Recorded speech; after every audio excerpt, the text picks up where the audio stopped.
नमस्कार. स्वाभिमानी TV news चॅनलच्या बातमीपत्रात आपलं स्वागत. संस्कार मतिमंद मुलींच्या बालगृह व शाळेत राजमाता अहिल्यादेवी होळकर यांची जयंती करण्यात आली. उत्साहात साजरा. श्री संस्कार मतिमंद मुलींचे बालगृह व शाळेत राजमाता अहिल्यादेवी होळकर यांची जयंती उत्साहपूर्ण वातावरणात साजरी करण्यात आली.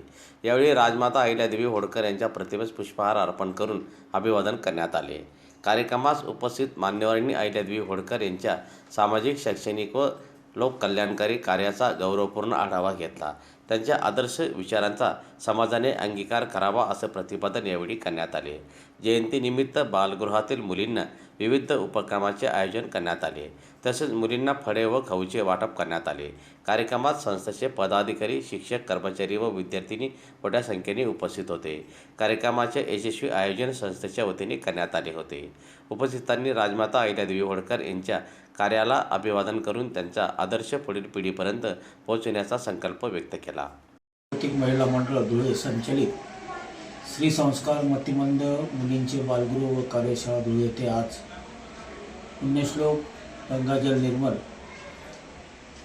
मातोश्री अहिल्यादेवी होळकर यांच्या 301व्या जयंतीनिमित्त आज संस्थेतील प्रवेशित अनाथ मुलींसाठी विविध कार्यक्रमांचं आयोजन करण्यात आलेलं होतं.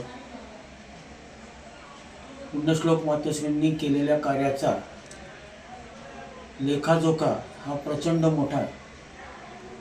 रयतेचं राज्य कसं असावं हा छत्रपती शिवरायांचा वारसा खऱ्या अर्थानं पुण्यश्लोक मातोश्रींनी चालवला. रयतेच्या जनकल्याणासाठी धर्मनिष्ठ, न्यायनिष्ठ आणि जनसेवानिष्ठ असं उत्तुंग असं कार्य पुण्यश्लोक मातोश्री अहिल्यादेवी होळकर यांचा आहे. आणि त्याच कार्याचा वसा आज या संस्थेच्या माध्यमातून अनाथ मतिमंद मुलींचं, की ज्यांना कोणी पालक नाही अशा मुलींचं पालकत्व स्वीकारून त्यांच्या शिक्षणाची, त्यांच्या आरोग्याची, त्यांच्या निवासाची परिपूर्ण काळजी आज संस्थेच्या माध्यमातून घेऊन पुण्यश्लोक मातोश्रींचा वारसा चालवण्याचा प्रयत्न आम्ही करत आहोत. आणि आज 301व्या जयंतीनिमित्त आज सर्व संस्थेच्या वतीने, संस्थेतील सर्व कर्मचारी, विद्यार्थिनींच्या वतीने त्यांना मानाचा मुजरा करण्यात आला. मिष्टान्न भोजन, फळवाटप आणि पुण्यश्लोक मातोश्रींच्या जीवनावर आधारित विविध प्रकारची माहिती प्रदर्शन आज या ठिकाणी संस्थेत आयोजित करण्यात आलेलं होतं.